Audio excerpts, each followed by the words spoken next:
কৃত্রিম বুদ্ধিমত্তা বা এআই চালিত নতুন এক চিকিৎসা সহায়ক টুল তৈরি করেছে মাইক্রোসফট, যা জটিল রোগ শনাক্ত করতে মানুষের চেয়ে 4 গুণ বেশি ভালো বলে দাবি মার্কিন সফটওয়্যার জায়ান্ট কোম্পানিটির। এআই ডায়াগনস্টিক অর্কেস্ট্রেটর নামের নতুন এআই টুলটি তৈরি করেছে মাইক্রোসফট, যা তাদের নতুন স্বাস্থ্য বিষয়ক এআই ইউনিটের প্রথম প্রকল্প। এই ইউনিটটি তৈরি করেছেন মুস্তাফা সুলেমান। এআই গবেষণা প্রতিষ্ঠান ডিপ মাইন্ডের সহ-প্রতিষ্ঠাতা ছিলেন তিনি, যেটি এখন গুগলের মালিকানাধীন স্টার্টআপ।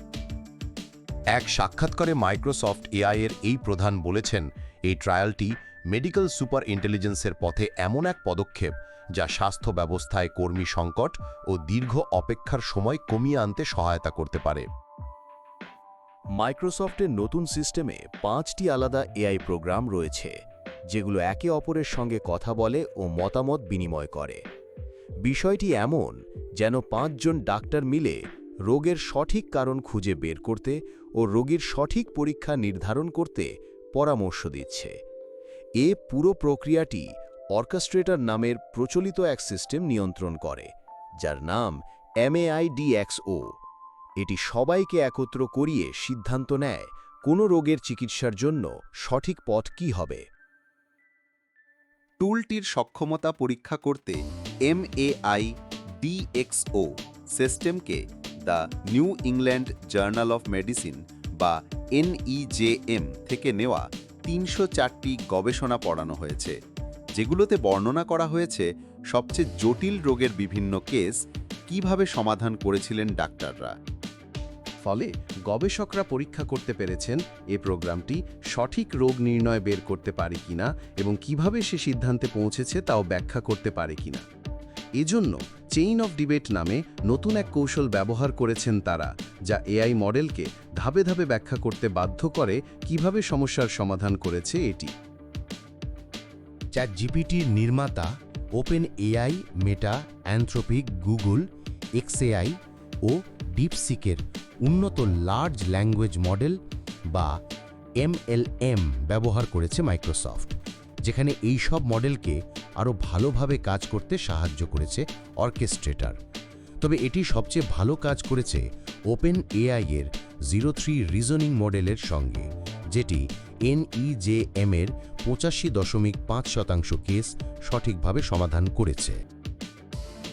অভিজ্ঞ ডাক্তাররা যেখানে কেবল 20% কেস সঠিকভাবে সমাধান করতে পেরেছেন, সেখানে ওপেন এআই-এর মডেল অনেক ভালো করেছে। তবে এসব ডাক্তারদের সেই পরীক্ষায় বই দেখার বা সহকর্মীদের সঙ্গে আলোচনা করার অনুমতি দেওয়া হয়নি, যা পেলে তাদের সাফল্যের ধার আরও বেশি হতে পারত বলে প্রতিবেদনে লিখেছে FT। এই প্রযুক্তির একটি সংস্করণ শিগগিরই কোপাইলট এআই চ্যাটবট এবং বিং সার্চ ইঞ্জিনেও ব্যবহার করতে পারে মাইক্রোসফট, যেগুলো প্রতিদিন প্রায় 5 কোটি স্বাস্থ্য সংক্রান্ত প্রশ্নের উত্তর দিয়ে থাকে। সুলেইমান বলেছেন, মাইক্রোসফট এখন এমন এআই মডেল তৈরির কাছাকাছি পৌঁছে গিয়েছে যা কেবল মানুষের চেয়ে ভালো নয়, বরং মানব সক্ষমতার চেয়ে নাটকীয়ভাবে ভালো। এগুলো মানুষের কর্মক্ষমতার চেয়ে দ্রুত, সাশ্রয়ী ও 4 গুণ বেশি নির্ভুল। সুলেমানের এ নতুন উদ্যোগ এমন সময়ে এসেছে যখন এরই মধ্যে স্বাস্থ্য খাতে এআই নিয়ে বড় অর্জনের পথ দেখিয়েছে ডিপ মাইন্ড। এআই ব্যবহার করে প্রাণের ভিত্তি গঠনকারী প্রোটিনের জৈবিক রহস্য উন্মোচনের জন্য গত বছর যৌথভাবে রসায়নে নোবেল পুরস্কার পেয়েছেন গুগলের এআই গবেষণাগারের প্রধান ডেমিস হাসাবেস। FT লিখেছে, ওপেন এআইতে প্রায় $1,400 কোটি বিনিয়োগ করেছে মাইক্রোসফট। পাশাপাশি ওপেন এআই-এর প্রযুক্তি ব্যবহার ও বিক্রির একচেটিয়া অধিকার হয়েছে কোম্পানিটির। তবে বর্তমানে এ দুই কোম্পানির মধ্যে ঝুঁকিপূর্ণ টানাপোড়েন চলছে, কারণ লাভজনক প্রতিষ্ঠানে রূপান্তরের চেষ্টা করছে open AI.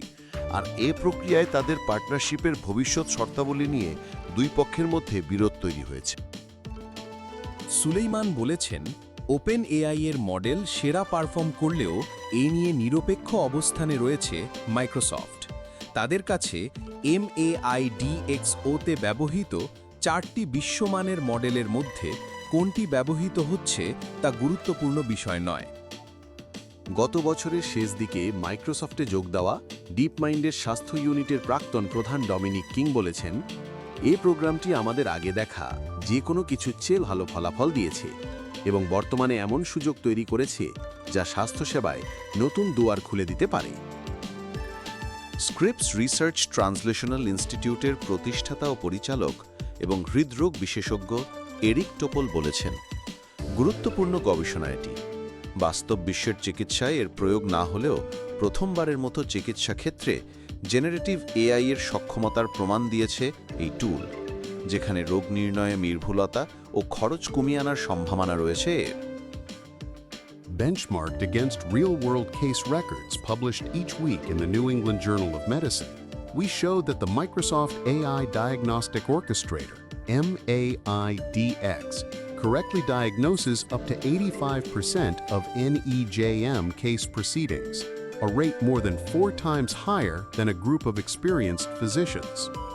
MAIDX also gets to the correct diagnosis more cost-effectively than physicians. Let's see the Microsoft AI Diagnostic Orchestrator, MAIDXO, and its working procedure. এই এআই কি স্বাস্থ্যসেবার জন্য ব্যবহার করা নিরাপদ? এখানে উপস্থাপিত কাজটি এখনও ক্লিনিক্যাল ব্যবহারের জন্য অনুমোদিত নয় এবং কঠোর নিরাপত্তা পরীক্ষা, ক্লিনিক্যাল বৈধতা এবং নিয়ন্ত্রক পর্যালোচনার পরেই অনুমোদিত হবে। আপাতত এটি উত্তেজনাপূর্ণ প্রাথমিক গবেষণার প্রতিনিধিত্ব করে। বাস্তব জগতে এই প্রযুক্তি স্থাপনের যে কোনো পরিকল্পনার কেন্দ্রবিন্দুতে রয়েছে নিরাপত্তা, বিশ্বাস এবং গুণমানের প্রতি আমাদের প্রতিশ্রুতি, যাতে নিশ্চিত করা যায় যে কোনো স্বাস্থ্যসেবা সমাধান ক্লিনিক্যালি ভিত্তিযুক্ত, নীতিগতভাবে ডিজাইন করা এবং স্বচ্ছভাবে যোগাযোগ করা হয়েছে। ডাক্তারদের প্রতিস্থাপন করবে কি এআই? যদিও স্বাস্থ্যসেবায় এআই একটি শক্তিশালী হাতিয়ার হয়ে উঠছে, আমাদের চিকিৎসকদের দল বিশ্বাস করে যে এআই ডাক্তার এবং অন্যান্য স্বাস্থ্য পেশাদারদের পরিপূরক। যদিও এই প্রযুক্তি দ্রুত অগ্রসর হচ্ছে, তাদের ক্লিনিক্যাল ভূমিকা কেবল রোগ নির্ণয়ের চেয়ে অনেক বেশি বিস্তৃত। তাদের অস্পষ্টতা কাটিয়ে উঠতে হবে এবং রোগী এবং তাদের পরিবারের সাথে এমনভাবে আস্থা তৈরি করতে হবে যা এআই করার জন্য তৈরি নয়। আমরা বিশ্বাস করি এআই ক্লিনিক্যাল ভূমিকা বিকশিত করবে, যা চিকিৎসকদের রুটিন কাজগুলি স্বয়ংক্রিয় করার, আগে রোগ শনাক্ত করার, চিকিৎসা পরিকল্পনা ব্যক্তিগতকৃত করার এবং সম্ভাব্যভাবে কিছু রোগ সম্পূর্ণরূপে প্রতিরোধ করার ক্ষমতা দেবে। একজন এআই অর্কেস্ট্রেটর কি? জেনারেটিভ এআই এর প্রেক্ষাপটে একজন অর্কেস্ট্রেটর হলেন একজন ডিজিটাল কন্ডাক্টরের মতো, যা একটি জটিল কাজ অর্জনে একাধিক ধাপ সমন্বয় করতে সাহায্য করে।